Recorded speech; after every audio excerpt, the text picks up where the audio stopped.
If the grid were to go down or there was a major disaster and no help was coming for quite a long time, how well could you trust your neighbors?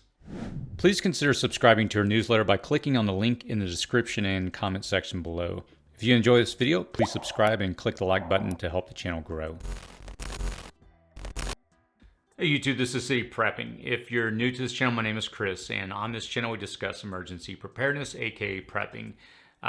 If you've been a regular viewer of my channel, you probably noticed I've got a new background behind me. It's kind of an empty studio at the moment.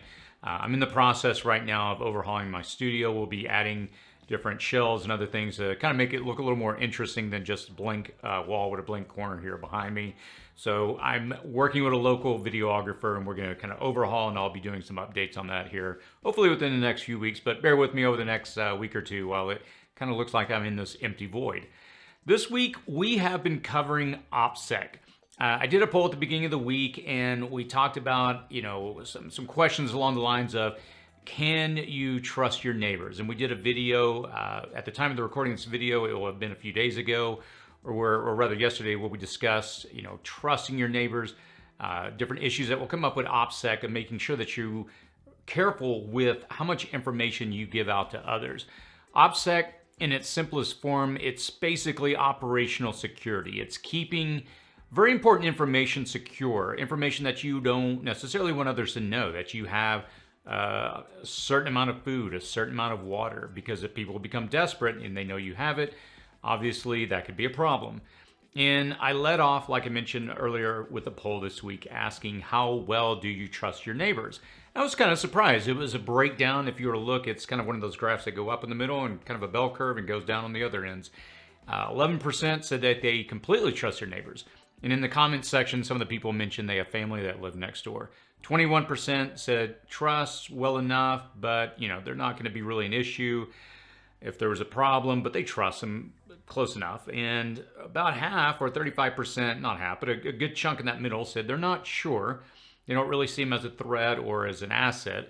And then when we come down the other side, 18% said that they don't trust them, but they don't perceive them as a threat. And then a small margin at 14% said that they don't trust them, they see their neighbors as a threat.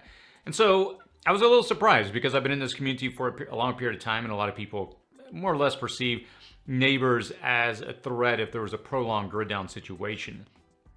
So in saying that, this week obviously we've been talking about OPSEC. I did the poll, and this video is kind of a thought piece that's going to piggyback on this poll and on this content.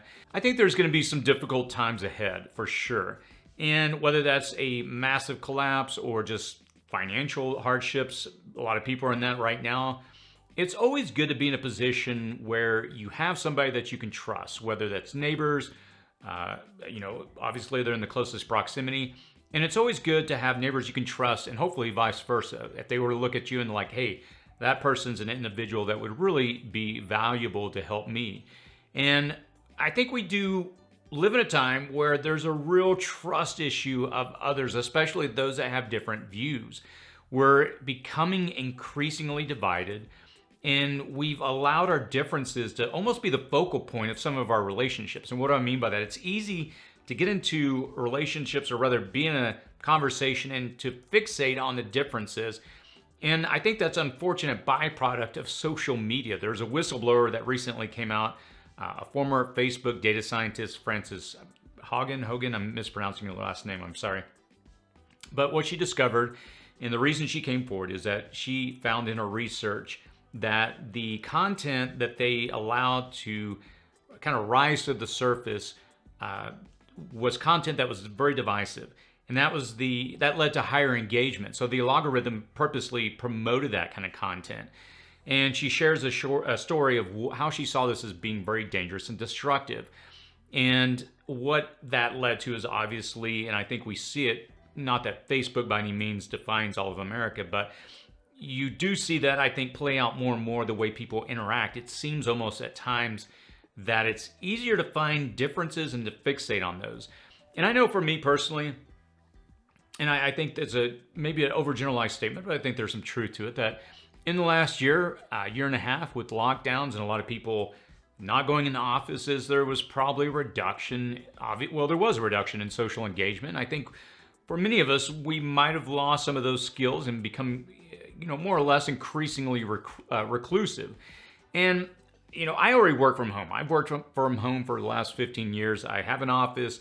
I've never had a commute, but I've really had to or rather catch myself as my relationships have not been quite what they used to be in the last year and a half.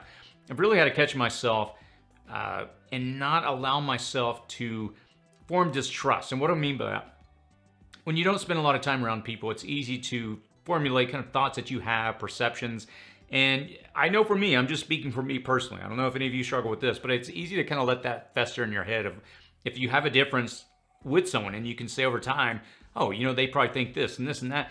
And I have to catch myself. And it's interesting when I actually engage one-on-one with people, it's like that's not the main focus point. It never should have been. But I'm saying all this because one of the things I've really enjoyed as we've come out of lockdowns, different social engagements have gone back to what they were before all this happened, is that I'm finding that I really enjoy, engaging people more one-on-one, and that sense of frustration and that animosity that can easily brew in your head, I find that just goes away when you actually begin to interact. And I'm saying all this because I think it's critical that we learn how to build relationships even deeper now than maybe we have in the recent time. I think, and again, listening to the community, I know a lot of people are facing challenges right now, financially and otherwise. And there's obviously a big concern about where things are headed, whether that's a financial downturn, a supply chain issue continuing to escalate. And all that to say, relationships in these moments hopefully will become more important to you, because I know at the end of the day, that is going to be, I think, one of the critical vehicles to get us through this time. Not that I look at relationships from the purpose of or perspective of what do I get out of this, but I think it'll be even more important. And I've noticed this having lived in third world nations where people barely had anything. Relationships, family, that was everything. And again, I'm not advocating that you look at a relationship from an opportunistic perspective of, oh, what can I get from this if things get bad?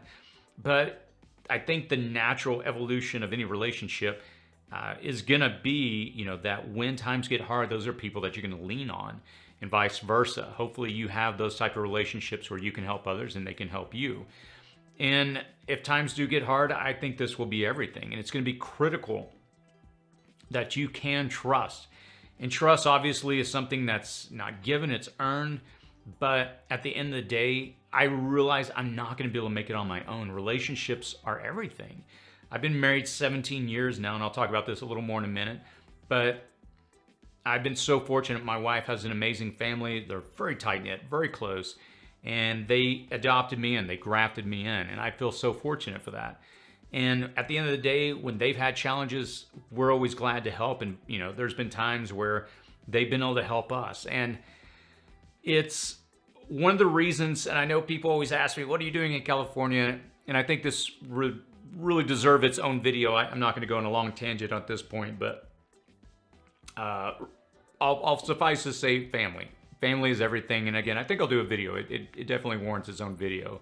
But I'm very fortunate to have an amazing family here, and we decided to raise our kids around that, because when I talk, and we talk about this a lot on the channel, about SHTF, about things going bad, of what could happen, could it be a collapse? I mean, that term means so many things to so many people, but if everything fell apart and I didn't have family, I don't really know what I would have.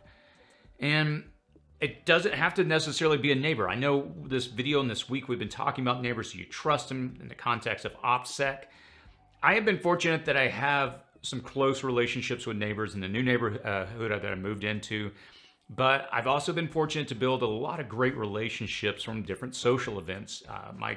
One of my boys is in Boy Scouts, and the fathers in that troop are amazing. I've been able to build relationships there, but I'll tell you up front, and I know some of them watch my channel, some of them we have political differences, some of them we don't see on everything eye to eye, but I don't allow that to be the focal point, and it's done wonders in building those relationships. So again, how does this, everything I'm saying, I'm sorry, a lot of times you may be watching this like, where's this guy going?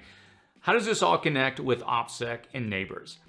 Obviously, use discernment, but how can you connect with your neighbor? And I encourage you, it's not something that's discussed a lot within our community. Maybe it is, maybe it isn't, but I think it's such a valuable and critical thing to do, that if things go sideways, if they deteriorate quickly, if there's a natural disaster, you name it, I want to know, can I be there for my neighbor, and hopefully vice versa. But those times of building relationships, they come before the event. What do I mean by that? I mean, I always tell people, look, if you want a good neighbor, be a good neighbor. A few of my neighbors in the neighborhood, we just wave at each other on our way out, and I know they're good people. A few of them, I've had some talks with them, good people, but that's about as far as we've gone, and I'm okay with that. I know there's a few that I could trust if things went sideways. One of my next door neighbors, he also watches my channel. We've become good friends. He's actually a prepper, and at a certain extent, and he's somebody that I'm like, look, if things went sideways, I know we'd have each other's back. And I think it's worth the investment now while things are good, while the grid is up, while we're in a time of relative calm and peace. It's always good to build those relationships. And again, I'm not saying this to just say look at people as an opportunity as a just something that you can use, but find ways to be a genuine good neighbor. And as I alluded to a second ago, my marriage, I'll kind of wrap up with this. One of the lessons I've learned in marriage is there's a deposit and there's a withdrawal. You get out of your marriage what you put into it. If you're not putting anything to it, you're probably not going to get much out of it. And my wife and I will have been married 17 years next month. And along the way, I've learned that by nurturing and developing, that relationship, putting in love, putting in time, you get that back. And if times get hard, it's best to have made those deposits now with your neighbors, your others around you, having built those relationships. I'm not by any means advocating that, you've got to pour all this time, energy into people, but taking that time to build those relationships now, in my opinion, I think it'll just be important if things really deteriorate in any meaningful way. And I have covered videos in the past about building MAGs, MAG. You can search it on my channel. And hopefully there's some good information that you can actually use. But all that to say, this week we've been talking about trusting your neighbors, OPSEC.